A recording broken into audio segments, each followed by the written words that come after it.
Ok? Bom dia, pessoal. Vamos iniciar agora mais um seminário aí da série de seminários da pós-graduação em Física da UFC. E hoje a gente vai ter a palestra do professor Elie Albert Moujaess, que ele fez o bacharelado em Física pela Lebanese University em 99, fez um mestrado em Física Teórica pela American University of Beirut em 2003, fez um doutorado em Física da Matéria Condensada pela Universidade de Nottingham em 2007, né, no Reino Unido. E durante o mestrado e o doutorado trabalhou com o tema de fullerenos, especialmente com o efeito Jean Teller, né, e interação elétron-fônon, etc. Ele fez um pós-doutorado ainda na Universidade de Nottingham, né, e em 2009 ele pegou uma nova posição de pós-doutorado agora no grupo do professor Marcos Pimenta, lá na Universidade Federal de Minas Gerais, né? E atualmente ele é professor do Departamento de Física da Universidade de Rondônia, da Universidade Federal de Rondônia. Então, a gente agora, eu agradeço já por aceitar o convite. Então, a partir de agora, pode já fazer o seu seminário, viu? Então, a gente agora, eu agradeço já Obrigado, professor Chaves. Eu vou falar agora em inglês, tá? Pelo convite. Obrigado, professor Chaves. Eu vou falar agora em inglês. Tá aparecendo? Tá tudo ok, tá aparecendo aí. Na verdade tem que reduzir um pouquinho a tela. Tem aqui. Pronto, isso. Agora tá perfeito. Tá. Ok.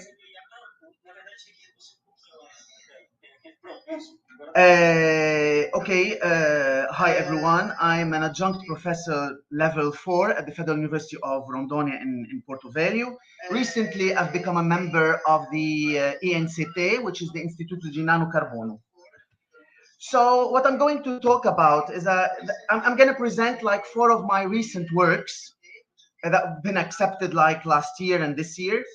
So first of all, I'm going to talk about the electronic properties, mechanical, optical, and I'm going to talk about the dipolonides that have been accepted last year.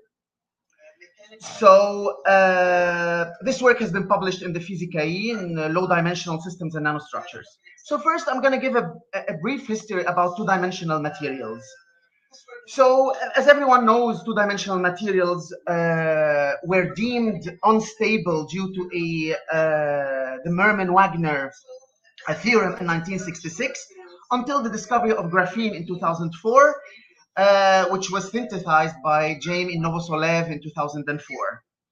So there exists a lot of work after graphene was discovered, tackling other forms of carbon and tackling also defects in graphene, such as, for example, graphene, or even one-dimensional systems like carbine. I was involved in 2 works in 2014 and 2018. We were able to take these works were with Ricardo Wagner Nunes at the Federal University of Minas Gerais. We had some graphene structures, and in 2018 we tackled a specific type of defects, which is the stone whales defect, where some of the carbon hexagons could be substituted by pentagons and heptagons, right? And it was the first paper which was published in Carbon that tackles the phonon dispersion, and we were able to study the stability of these structures. So after graphene, many works tackling monoatomic two-dimensional structures ensued, like borophene, stannine, phosphorine, silicene, germanine, and even diamondine, which is the two-dimensional form of diamond, in 2017, which was by Mateus Matos, who's a professor at the Federal University of Ouro Preto. So why are we interested in two-dimensional materials? We know that even more than 800 or 700 materials have been predicted theoretically, but only a few have been synthesized experimentally.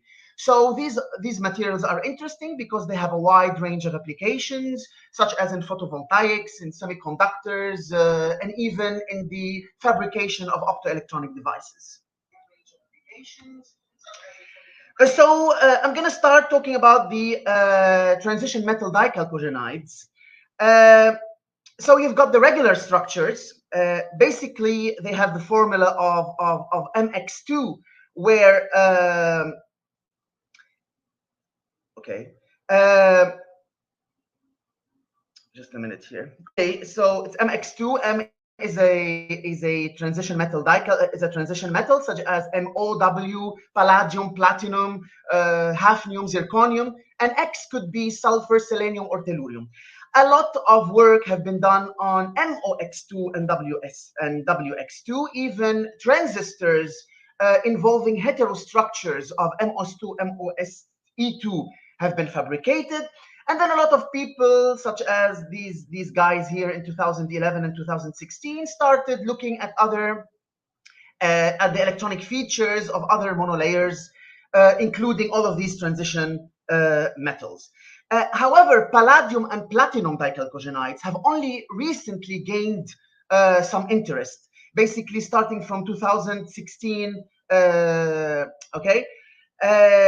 People have started looking at PDS2, PDSE2, and the platinum structures of sulfur and selenium. So we have tackled, okay, talking about polonium, for example. Polonium is a radioactive material, and it's the only material that has a simple, it's a metal, it's the only material that has a cubic structure, okay? Many people have looked at PDS2, PDSE2, and tellurium, but no one has looked at polonium, for example, okay? Although polonium is a radioactive material, however, polonium is used in many applications, probably in applications that, for example, to eliminate static electricity. Some other compounds of polonium, such as BePO, CdPO, or even lanthanide polonides, have a melting property, or they melt only above 1000 or 1600 degrees Celsius. And they have other applications, such as, I don't know, like polonium-based heat sources, okay? So they have a wide range of applications.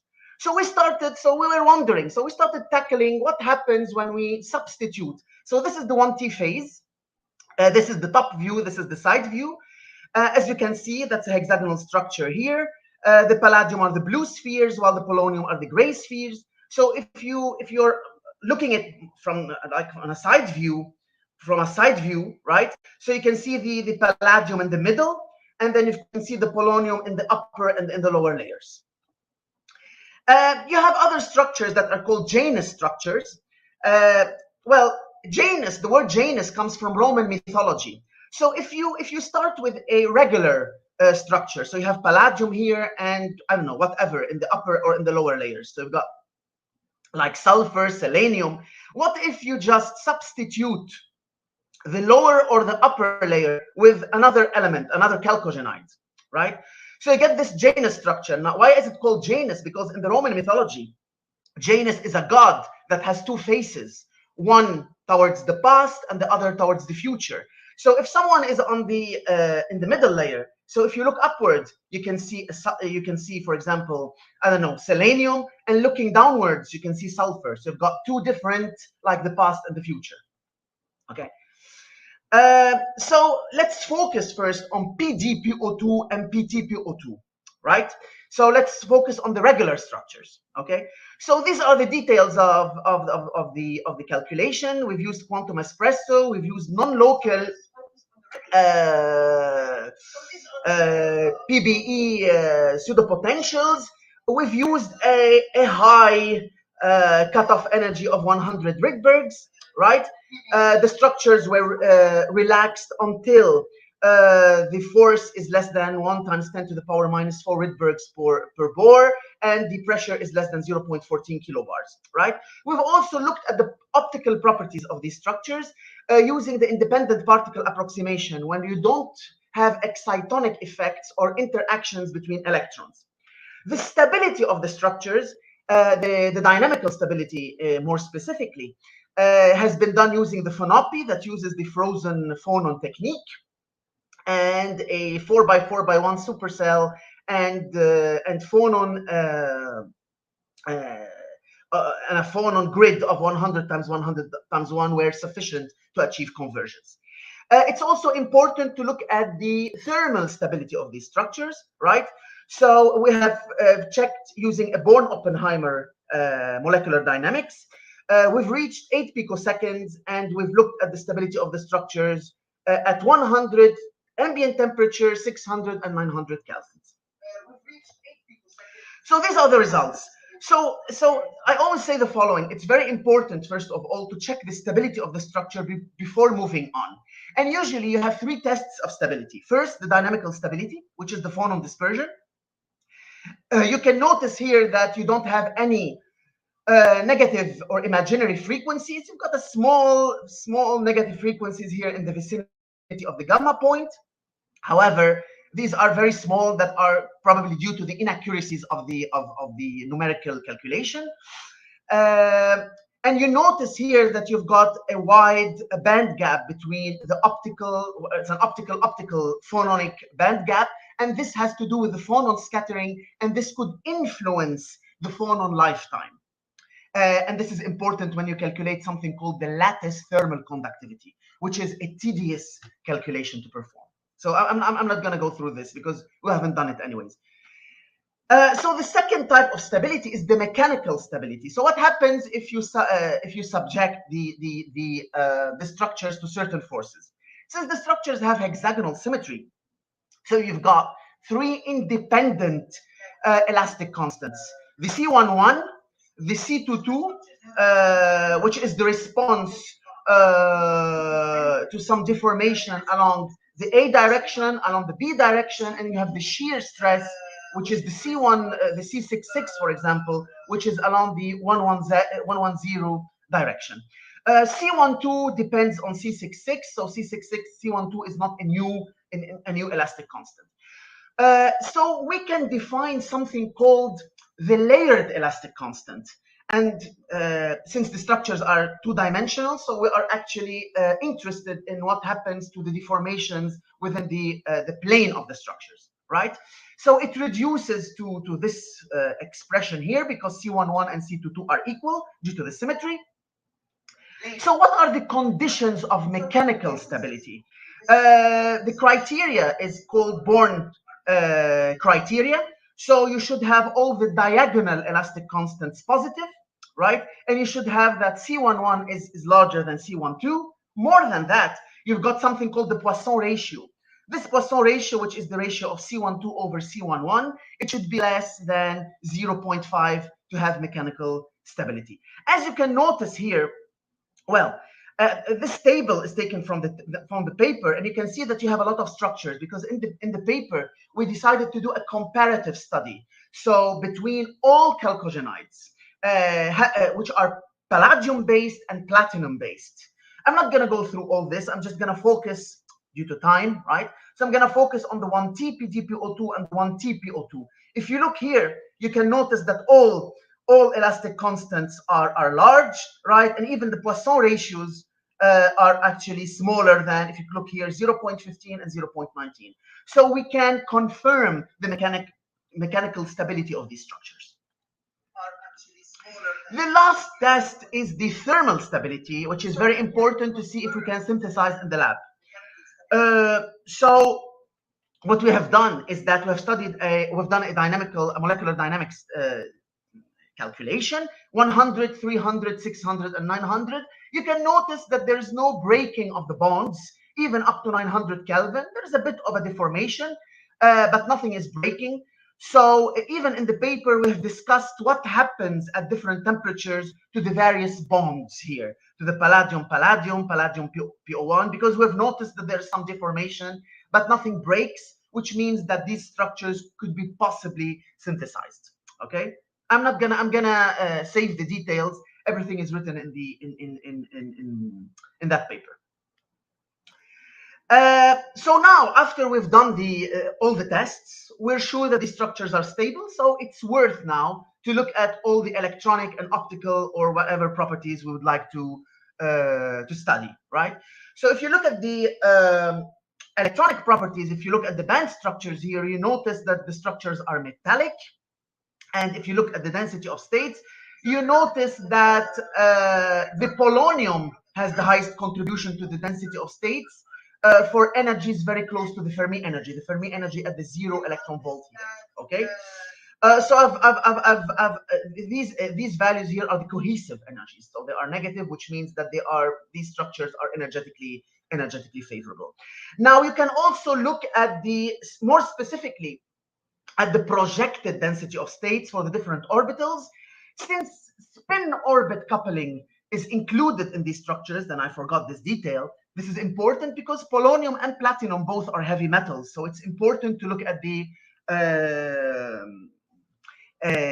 to include spin orbit coupling. And when you know that when spin orbit coupling is included, then you've got a mixture of the orbitals. You cannot separate the px, py, pz. You cannot separate the 5d orbitals, so it would be a mixture.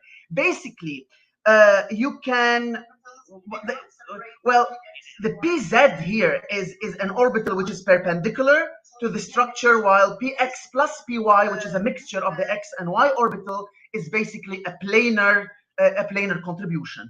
So you've got all those. We have put in details in the paper what are the contributions of each orbital. For example, here, the plus or minus 5/2, the 3/2, the plus or minus 1/2. All of them, we've detailed all of these contributions. So what are the optical properties? We're going to use the independent particle approximation. In any case, all the optical properties you need can be extracted from the dielectric function. So we've got here which is an imaginary, which is a complex function. The real part has to do with the polarization, while the imaginary part has to do with the absorption of the photons. And as I said before, the independent particle approximation does not take into account the excitonic effect, which is the electron hole effect, or any electron-electron interaction, which is basically the simplest approximation that you can use, right? So what we notice here is that, okay, you get different results if you have an electric field which is polarized in the plane of the structures, and if you have an electric field perpendicular along the non-periodic z direction, right? And here I've summarized, as I said before, this is a comparative study, so I've included all the structures here. You've got the PDS2, you've got the PDSE2, even oxygen has been included, and you've got the polonides, right?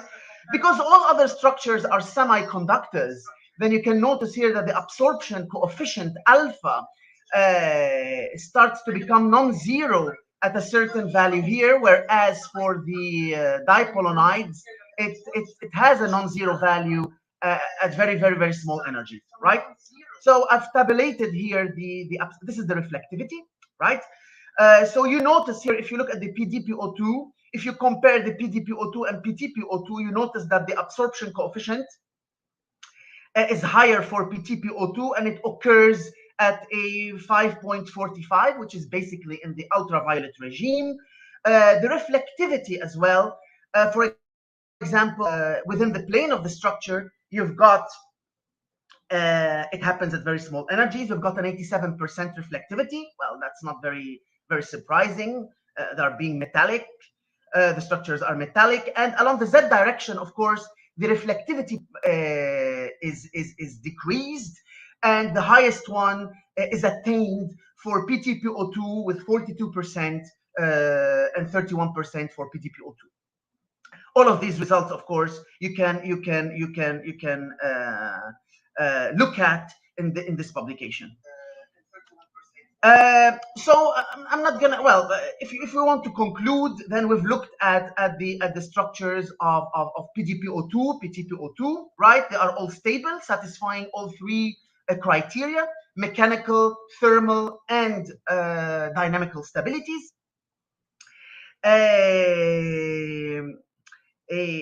You can. Well, what are the applications of these structures? You notice that you've got a high reflectivity in the ultraviolet regime, so you can, or even in the along the plane of the structures, it's within also the infrared at very small energies, so they can be used in applications involving, I don't know, like thin films, where you want to reflect the ultraviolet or the infrared radiation, right? In another technological application. And comparing 1T PdPo2 and PtPo2, PtPo2 possesses the highest reflectivity. So this is the first part. I'm going to talk about the second part now. This is a work that has been done, that has been published last year, right? Well, it says 2023 here, but it was accepted last year, the end of last year, more or less. So here we're looking at some graphene-like radioactive structures. We've taken thorium and uranium because these are the most famous elements, and we've decided to look if there are any stable structures that are similar to graphene. Okay, so it's really simple. So what we've done is the following: just take out the carbon atom and substitute it with thorium or substitute it with uranium, right? When we started looking at those structures, we've looked at the planar structures where all the atoms are in one plane, and we've also looked at the buccal structures where you've got an atom that is at a certain elevation from the other, right? So it's like you apply a small stress along the z direction, right? So you get what you call the buccal structure. And we've done some energetics calculation, and we've realized that the buccal structures have energies less than the planar structures, which could be a signal that the buccal structures are more stable than the planar structures.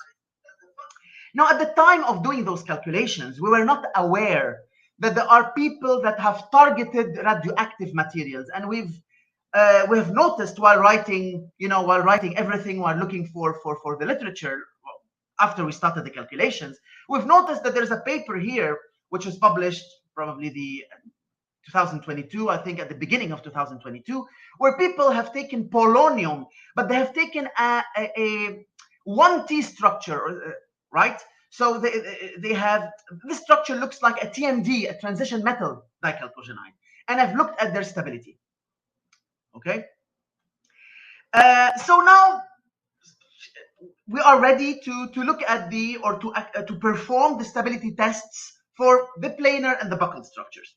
So we start with the dynamical stability, which is the phonon stability for, we've called these structures thoriumene and uraniumene, right? Because it's like graphene, right? So silicene. So we have followed the scientific community namings, right?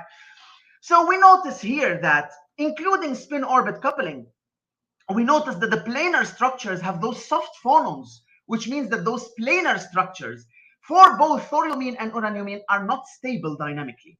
Whereas when you buckle the structure, both with spin-orbit coupling and without spin-orbit coupling, the structures look very similar. And and the interesting thing is, all those negative phonons become positive for both thoriumene and uraniumene, right? So there is no difference between the spin-orbit, adding or taking out the spin-orbit coupling, as you can see here. Now, there is something really interesting, is that this guy here published a paper in 2020 where he looked at square two-dimensional polonium. So these are the only two papers in the literature that tackle radioactive materials, and it's only about polonium. So one of the papers was the square lattice in 2020, and the other one was the transition metal dichalcogenides that I've just shown you. But interestingly here, they have shown that the spin-orbit coupling is behind the stability of the square two-dimensional polonium.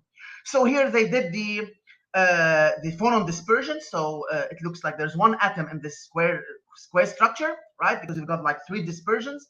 This is without the spin-orbit coupling. Well, when they added the spin-orbit coupling, everything becomes positive. So this is not our case. What actually stabilized our material is if we go back here, you notice it's the buckling structure. Because with spin-orbit coupling, you notice that you don't have, we've got those soft phonons, right? So the mechanical stability, again, we've got the same set, 3 independent elastic constants. You've got the Poisson ratio, and if you calculate those elastic constants for thoriumene and uraniumene, you notice that C66, which is one of the diagonal elastic constants, which is, if you remember, a shear along the 110 direction, it's negative. The Poisson ratio is larger than 0.5. It's even larger than 1, right?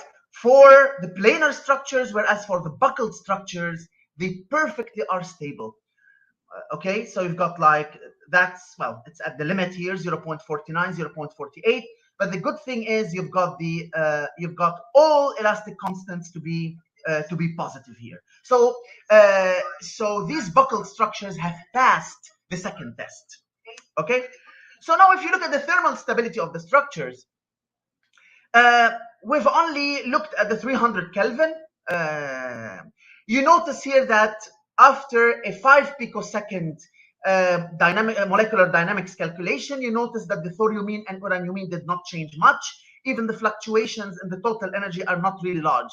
Well, the scale here is large, well, because you're zooming in, but actually the fluctuation is really small. So that's the third test, that the structures are also thermally stable. So now we can continue and look at the electronic. Start with the electronic structures here, or band structure and density of states. You notice here that the structures are metallic, as expected, and you notice that since these are actinides, right? So it's actually not surprising that the f orbitals will play a role in being the most dominant. The most dominant D and F, right? Contributions to the density of states within or in the vicinity of the Fermi energy, right?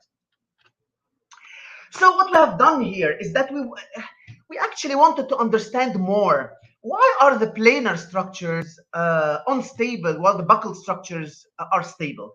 Well, we didn't actually quite answer this question, but we've looked at the Fermi surfaces here, and if you can notice, you notice here that you've got, well, this is in the 001 plane, right? You notice here that there are a lot of pockets around the K and M point for planar thoriumene, and you've got this here around the gamma point for planar uraniumene. You know that the Fermi surfaces are how many points cross the Fermi level, how many bands cross the Fermi level, right? So you've got energies that cross the Fermi level near the gamma point, so you'll get this contributions here, and near the K and M points.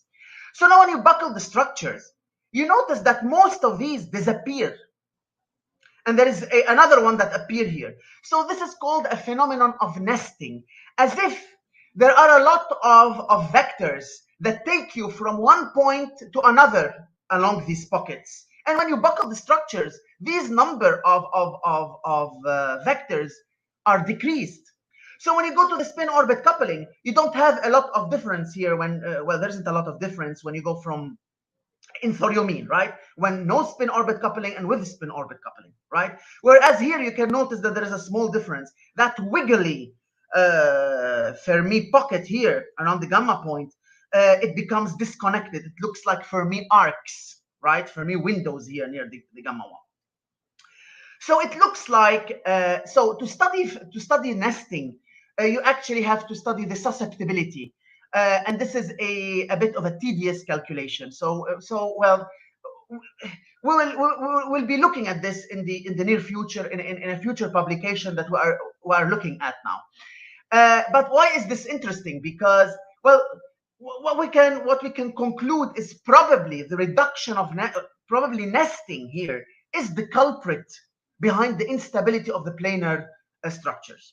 And as is known in the literature, nesting can cause some kind of unconventional superconductivity. It can cause something called the charge density waves, the CDW. Other things that we can study with these structures is the spin-orbit coupling, since they have a large spin-orbit coupling. So we can study the interaction between spin and valleys, like pairing, and study the magnetism in these structures and see if they can be used also in spintronics application, right? So we only speculated in the paper that nesting could be behind this instability that is occurring for these planar structures. So the optical properties here, you notice that the absorption here is large. It doesn't start from zero since the structures are metallic. The reflectivity is very high along the whole energy spectrum, and it just decreases at these values, which are nothing but the plasmon energies here, which is around 11 here or 12 point something here. Okay, so it goes through, right? And this is due to the screening of the electric field, right? The interaction of the electric field with the electrons of the material. So you notice here that the reflectivity is basically very high and maintains an 80% along within the plane of the structure, which is the XX and the YY, and also perpendicular to the plane of the structures around the Z direction.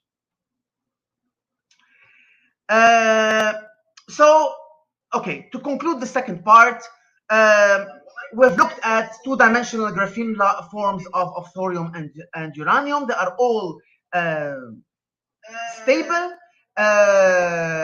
They pass the dynamical, the thermal, and the mechanical tests. And since they have high reflectivities along the largest values are within the extreme ultraviolet region, then they could be used in, let's say, thorium or uranium thin films, right? And in the fabrication of devices where you need a property of ultraviolet reflectors, right? Nowadays, we're working on predicting other stable structures of thorium and uranium. So we asked ourselves, do we think that are there any other structures that are even more stable than the graphene-like thorium and uranium? So we are doing this, and we're almost ready to start analyzing the results. So the third part here, I'm going to go briefly around for the third and fourth parts. This is a work that has been published in 2021, but this is interesting, and I decided to share this with you because it's a new allotrope of PDS2, PDSE2, and PDSSE.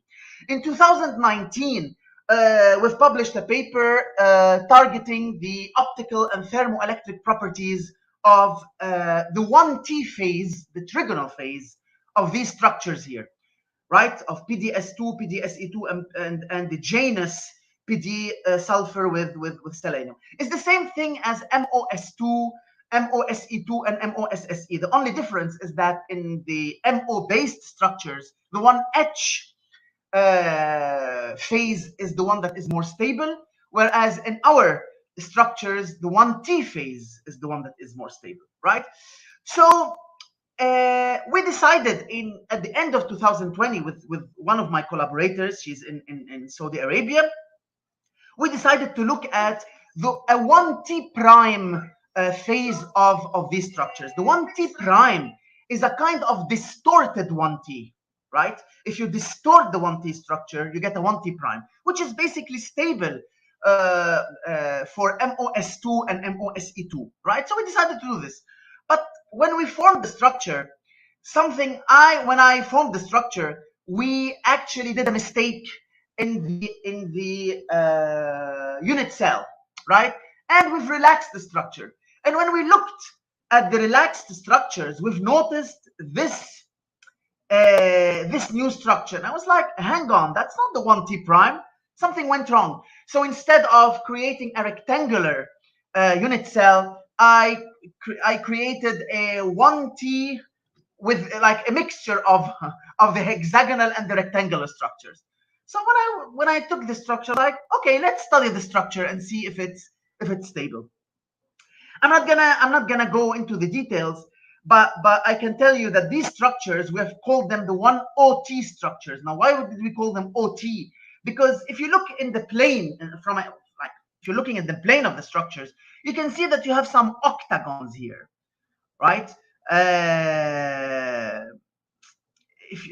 Although you can tell me, well, it's probably here you've got squares and you've got hexagons, but then we've decided at the time to call it 1OT due to the octagonal. Now, why did we call it T here? Because if you look at the side from a side point of view, you notice that it's really very similar to the 1T, more or less, right? So this was published in Física E, Low Dimensional Systems and Nanostructures. Okay, so what I wanted to tell you here is that, what about the Brouin zone of these structures? This is the 1T, and that's the 1OT. So it looks like an irregular rotated hexagon. Well, in other words, this is a monoclinic structure, right? So the relaxed structures don't have an angle between A and B of 120 degrees. The angle is between 128 and 130. So I've broken even the symmetry that A1 is equal to A2, right? So here are the groups, and these are, of course, since B1 and B2, which are the reciprocal lattice vectors, are different, then the M and the K point are not the same as the M and the K point. Sorry, in the 1T structures. So basically because they are multiplied by other lattice vectors here. So these structures now we've noticed that these structures are basically semi-metallic, using a PBE pseudopotential. So here you've, the band gap is really very small. For the PDSSE, you can see that there's a small overlap here, and the density of states is not exactly 0. But here you've got a very, very small band gap, actually around 30 milli-electron volts, right? So, and here you notice that actually in PDS2 and PDSE2, the sulfur and the selenium are the ones that contribute, right? While here you can have an equal contribution of near the Fermi energy, right? Near the Fermi level, an equal contribution of sulfur and selenium. We've also done the dynamical stability, and we have showed that these structures are dynamically stable, right? And you've got here some flat bands which translate as very high density of states, right?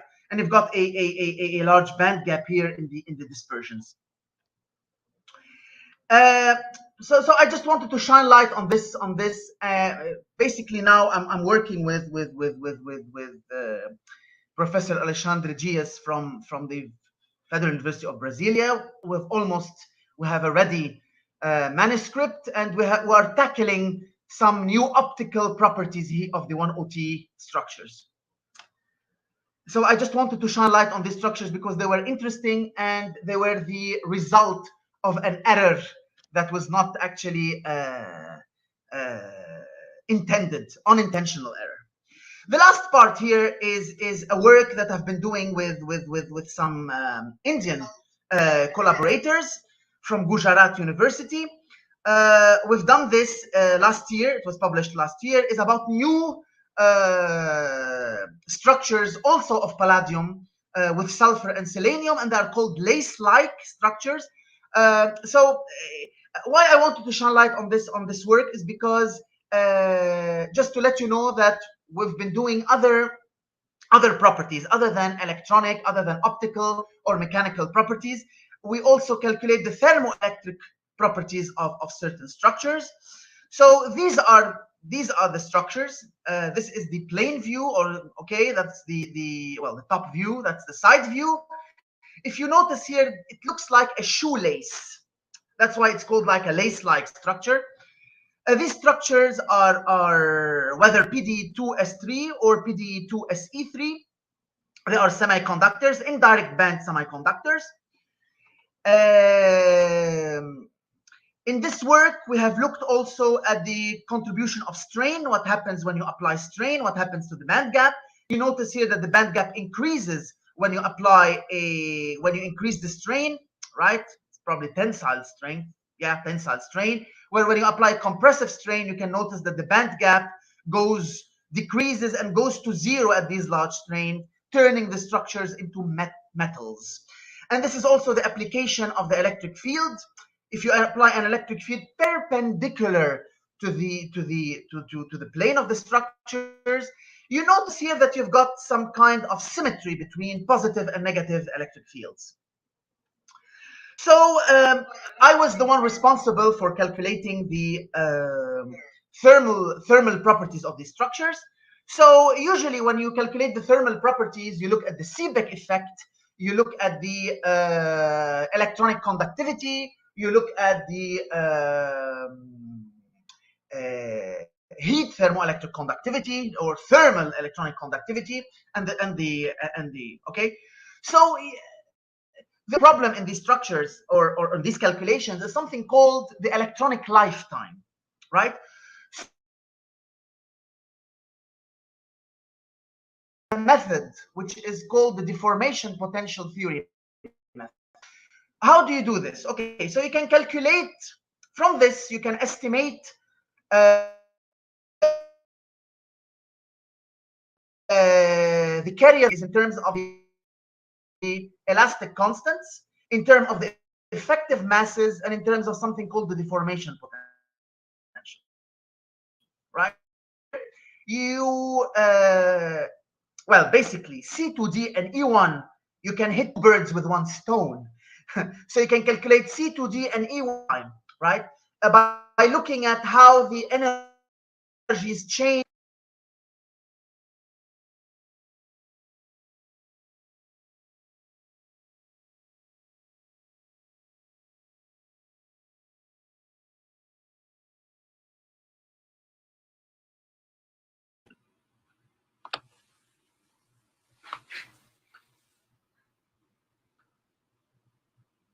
A conexão parece ter dado um problema aí, né? Com alguém que estiver aí na audiência aí, se puder escrever aí, ver se vocês ainda estão vendo o vídeo do professor Elie, que eu acho que caiu a conexão dele lá, né?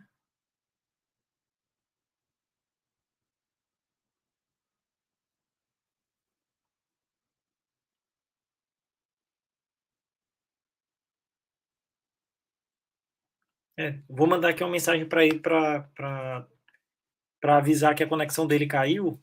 Aí então, deixa eu só, vou dar uma pausa aqui na apresentação rapidinho, tá? Só para mandar um e-mail aqui para ele para avisar que a conexão dele caiu, tá?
Pronto, mandei aqui por e-mail, eu não tenho o contato dele no telefone, então eu espero que ele veja o e-mail aqui rapidamente, né, para perceber que caiu a internet dele, né.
Pronto, peguei o contato aqui com o Alexandre, que mandou aqui que está aqui também na audiência aqui. Peguei o contato do palestrante aqui para avisar ele, que eu não sei se ele perdeu a conexão por lá. Só um minuto aqui, então.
Aqui ainda não resolveu não, viu? Ele não respondeu ainda não. Vou dar mais alguns minutos aqui para esperar a resposta dele, viu?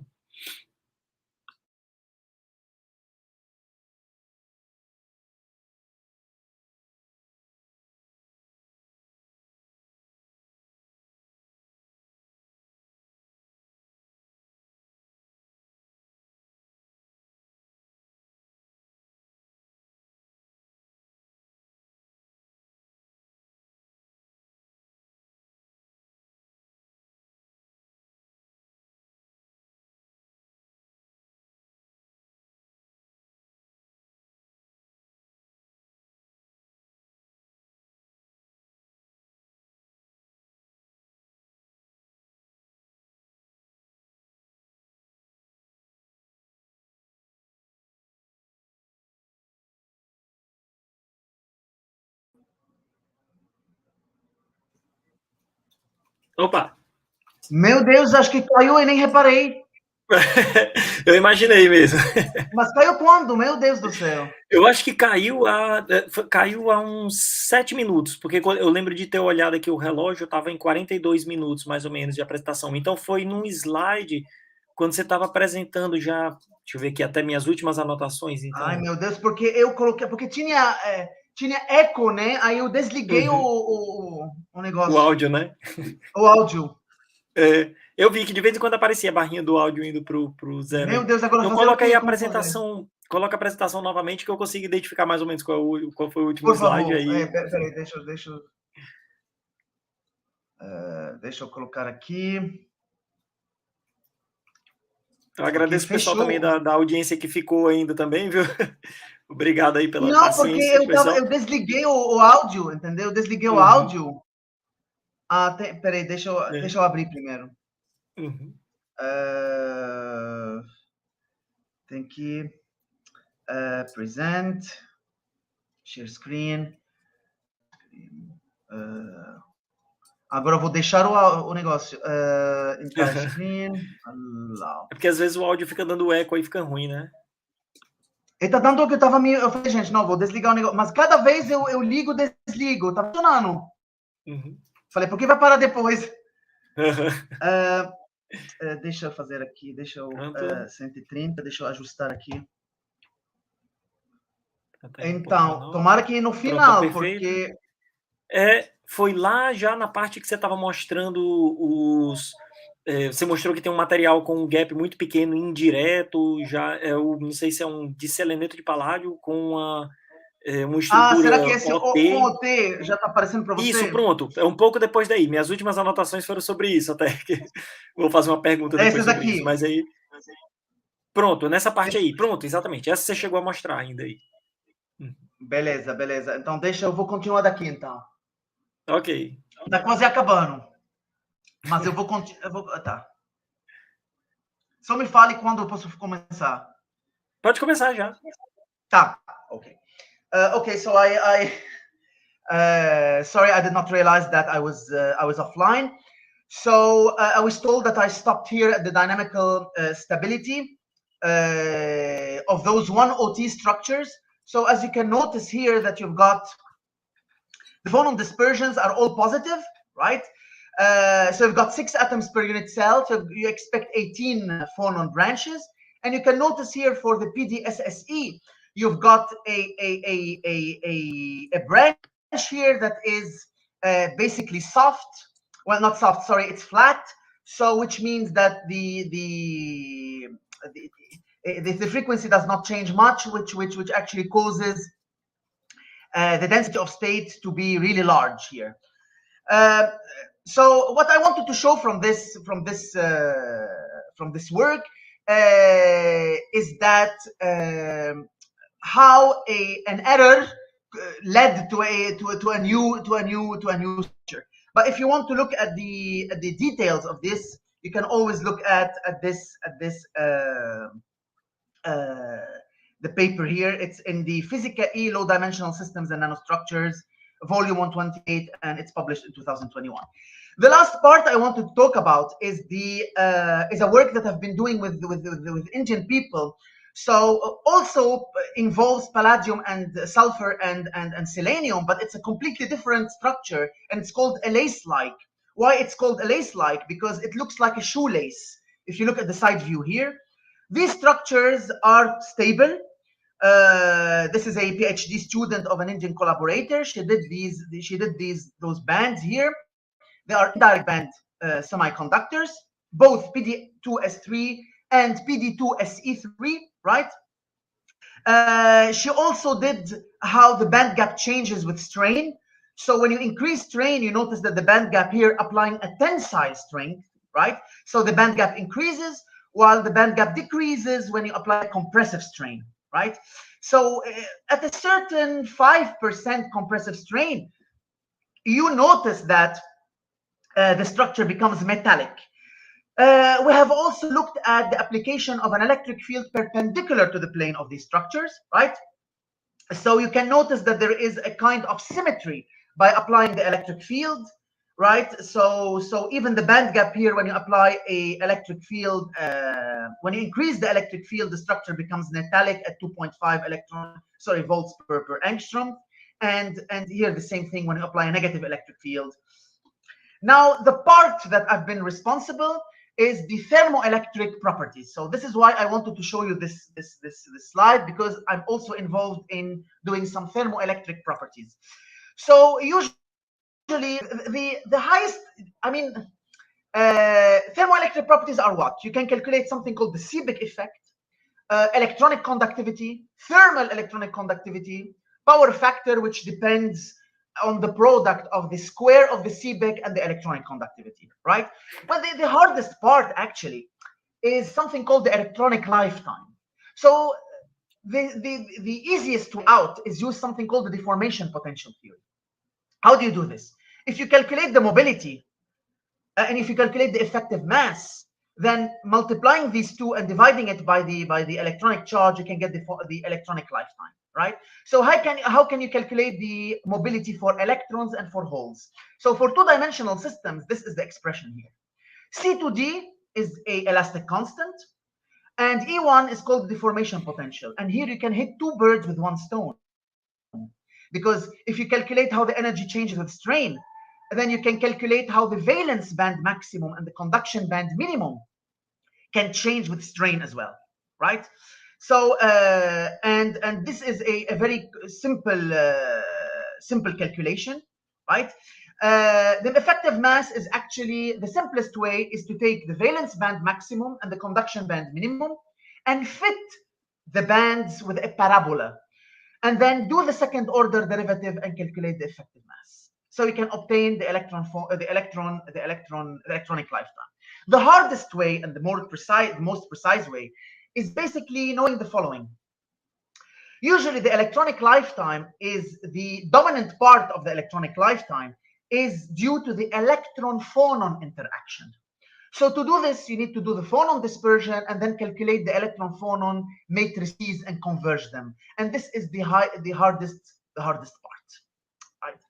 So this also could be possible if the systems are small and you have more symmetry, right? So we can do this as well. So these are the results here. Okay. Here you've got the you know that when you dope a structure with electrons, you increase the Fermi energy. When you dope it with holes, you decrease it, right? So the range here, so mu c here is called the chemical potential. Okay. So if you notice, the range here is really small. If you look at papers in the literature, you notice that people sometimes plot, this is the Seebeck effect, this is the electronic conductivity, this is the electronic thermal conductivity, and this is the power factor, which is important, and it's an indication of whether the structures are suitable to generate electricity. Now, the thing is the following. Usually, people plot, the range here is larger, between -1 and +1 electron volts. I don't usually do this because when the doping is high, or in the case of heavy doping, in other words, you can change the band structure. So probably the results would not be realistic. So what I usually do is that I only plot for a small range, so that in the case of light doping, you can still use the band structure and your results could be physical. Okay. Now you may wonder here, why do you have some discontinuity here? Well, first of all, here it's the region of electron doping, here the region of hole doping. Now at exactly the Fermi level, where there's no doping, usually there's some kind of discontinuity because you use different electronic lifetimes, right? And even with the very exact calculation, you can have some small difference. For example, here the difference is actually small. Here also, I mean, the sigma is a bit. It's not that small, but that's at high temperatures. So you can see that this difference increases at high temperature. But this is very important because some people use the same electronic lifetime. I tend to calculate the electronic lifetime for holes and for electrons the same. Okay, so that's why basically you have some discontinuity here. So basically, with all the calculations in this lecture, or in all 4 papers, have been done on King Abdulaziz University's High Performance Computing Center in Jeddah at the King Abdulaziz University. At the end of this, I would like to cite a bit of my collaborations. Well, I am currently working with Professor Ariadne Higi from the Federal University of Minas Gerais. We're working on perovskites with Wajoud Dieri. She's my collaborator since 2019. We've been looking at other structures of thorium and uranium, as I mentioned.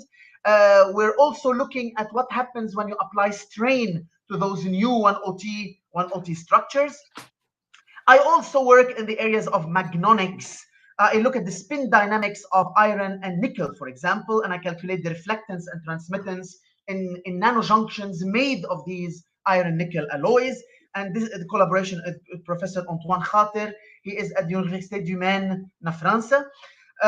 With Professor Andrea Luisa da Rosa, I'm working on the absorption of hydrogen and other molecules in various 2-dimensional structures. With Professor Alexandre Dias, I'm working on from the University of Brasilia. I'm working on excitonic effects in some 2-dimensional structures. And I'm continuing working on with Sanjeev Gupta. He's my Indian collaborator. They have some new theoretical structures, and I'm doing the thermoelectric properties for these structures. And of course, I'm always open for new collaborations. And I think that's it. And I would thank everyone for your attention. And I'm sorry for the technical error that happened. Okay, thank you very much. Actually, it was not a big problem. I think it happened before. I hope so. I hope so. Actually, eu devo falar em português, em inglês você fica mais confortável. Você fala português muito fluente, né? Pode falar em português, né? Não tem problema. Né?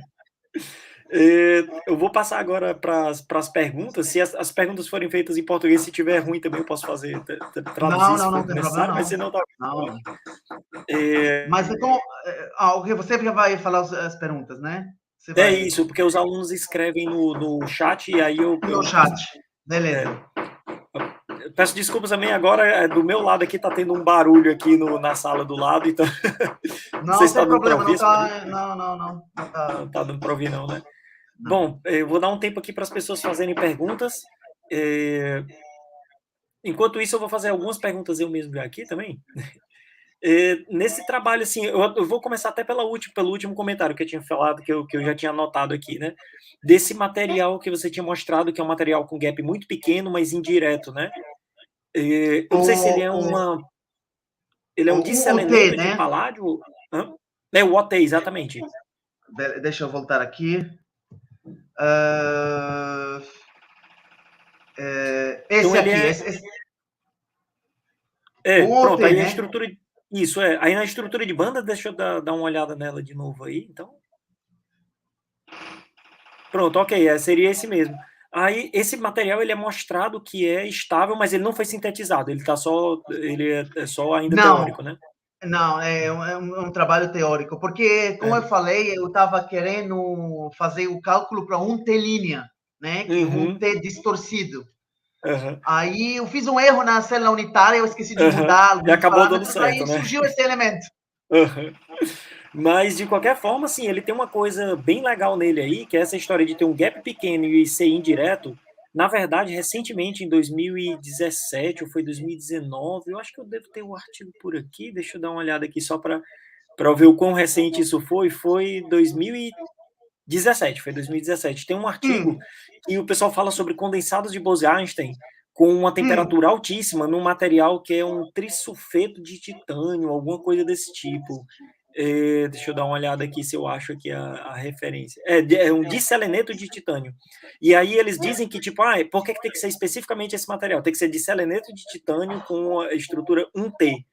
Porque nesse material é um dos poucos que tem essa característica, que é 2D, e tem essa característica de ter um gap indireto e muito pequeno. E aí, com isso, o Weston tem um tempo de vida bem alto, e aí ele permite você fazer uma situação desse tipo, de ter vários Westons e eles condensarem antes de emitirem. Então, esse pode ser um material promissor também para isso aí, viu? Então, esse pode ser vendido como uma... É verdade, mas, por exemplo, agora a gente não pode esquecer que, por exemplo, esses cálculos foram no nível do PBE. Então, a gente fez, eu e o professor Alexandre, da UNB, a gente fez alguns cálculos com HSE, né?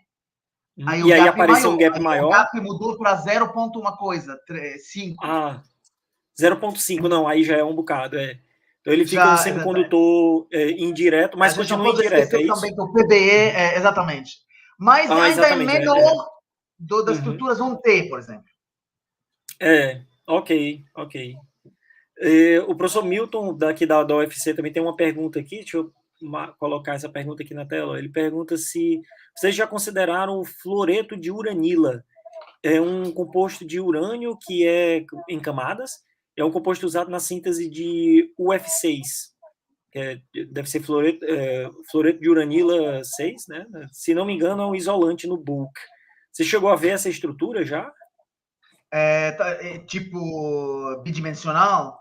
O Buccal mesmo? Aí precisa ver se o Milton está perguntando em relação ao Buccal ou não. Não, porque falou foi sintetizado, mas já tem alguns tipo Não, ele disse que é um estudos composto usado na teóricos. síntese de UF6, mas eu não sei. E é um material que é em camadas. Agora eu não sei se ele já foi esfoliado ou Ah, alguma então coisa não é desse o tipo. F6, é um material que foi. Não, a Usado. gente não. É, o Milton Não, disse que é em 2D mesmo. Ele disse que seria um material não, é 2D mesmo. interessante. Não, Uhum. não, é interessante. Eu vou querer depois o Uhum. link, ou pelo menos o negócio do artigo. Não, não, porque Pois, esses thoriumene, uraniumene, na verdade era uma ideia que, assim, eu estava com medo desse artigo, porque é uma ideia louca, né? Tipo, considerar coisas radioativas com tório e urânio. Mas é uma ideia que surgiu, eu estava sentado assim, vendo TV. Eu falei, uhum. se existe um graphene-like. Agora que a Uhum. gente está vendo, a gente usou programa que, por exemplo, faz não sei se vocês já ouviram falar do USPEX. Não. Um programa que faz, que acha gerações, ele é interfaceado, por exemplo, com Quantum Expresso, com VASP, Uhum. né? Ele acha quais são as estruturas mais estáveis de qualquer elemento. Ah, ok, ok. Ah, não Ele conhecia, coloca não. eles tipo best structures, or good Eu structures. sei. Aí ele faz E cálculos de ele é várias um cálculo estruturas. demorado, esse? Usa alguma dessas técnicas, tipo LAMPS, não sei o quê? Como é que ele sabe qual é a estrutura mais estável? Não, ele, por exemplo, em bidimensional, quais são os grupos espaciais que você tem? Ah, ok, por aí, né? Uhum. Ele gera esses negócios. Aí, quando ele gera, aí ele casa, por exemplo, uma estrutura de um grupo espacial com outro. Entendi, entendi. Sabe aquela coisa É. de genética? Aham, eu sei, eu sei. Desse jeito, aí ele produz outra estrutura. Depois ele coloca quais são as energias mais baixas ou mais Uhum. estável, né? Aí ele coloca para você. O Aí a Milton gente aqui, está você tinha falado usando isso sobre para o. urânio e tório. Ah, ok. O Milton você tinha comentado sobre uma possível referência para esse fluoreto de uranila, mas o Milton disse que viu na Wikipédia mesmo. Então... Ah, não, então eu não vi. Porque quando a gente É. estava escrevendo, eu falei, será que alguém já considerou? Mas a gente procurou, não tem nada, só aquelas que tem polônio, que tem dois Uhum. artigos que eu mostrei. Inclusive, deixa eu colocar também uma pergunta do Alexandre, que eu acabei pulando aqui também. O Alexandre falou aqui, qual o desafio de trabalhar com sistemas de polônio? Você teve alguma dor de cabeça com pseudopotencial para polônio, né? Ah, não, ok, não, mas por exemplo, não, tem esse negócio também. Por exemplo, polônio, tório e urânio, né? Eu testei os pseudopotenciais antes. Então, Uhum. tem uns que já estão no Quantum Expresso, já tem uns que já foram feitas, né?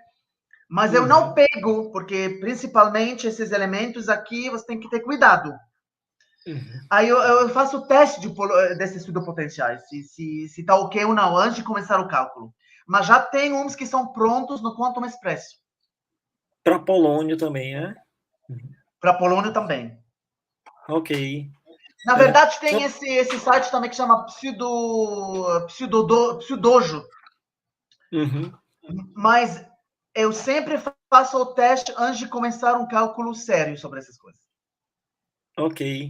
Não, assim, você tinha dito a história de que era meio louco você pensar nesse tipo de coisa com materiais radioativos, mas eu acho que é uma coisa boa, na verdade. Talvez o pessoal que tem aplicações em radioatividade mesmo pode estar interessado em ter, tipo, dispositivos baseados em coisas mais finas, mas que ainda assim, porque a radioatividade não é para ter a ver com o resto aí, não, né? É o núcleo do átomo que está lá. Ele estando lá em 2D ou não, ele vai ser radioativo, né?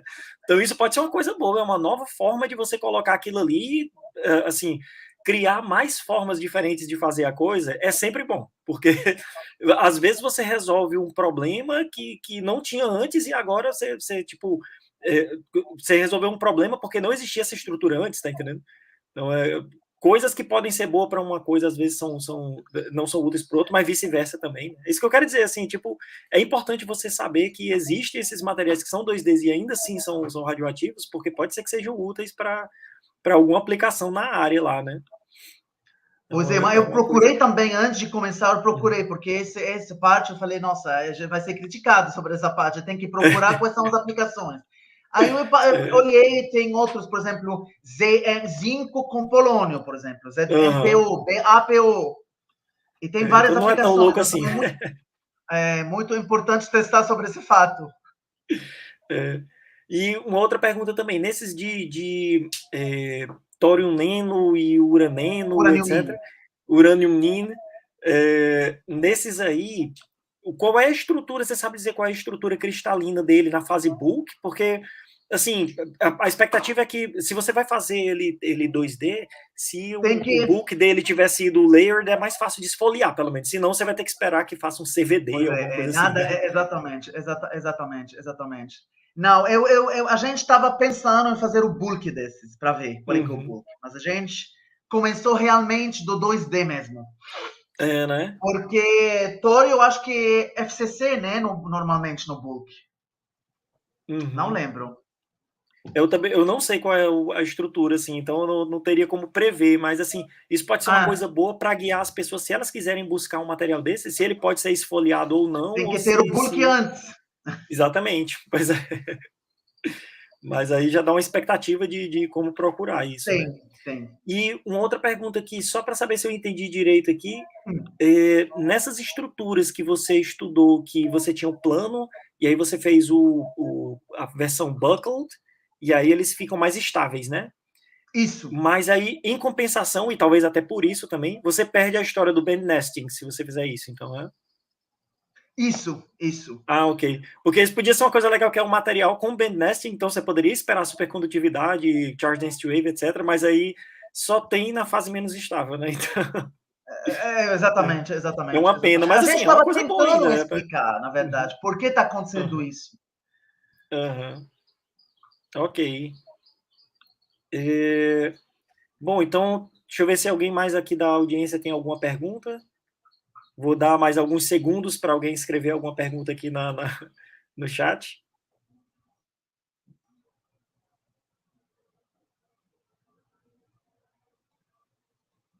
Bom, se não, vou só agradecer mais uma vez aí pelo aceite, pelo convite aí de apresentar o seminário, viu? Muito obrigado obrigado pelo seminário, muito interessante, viu, os resultados.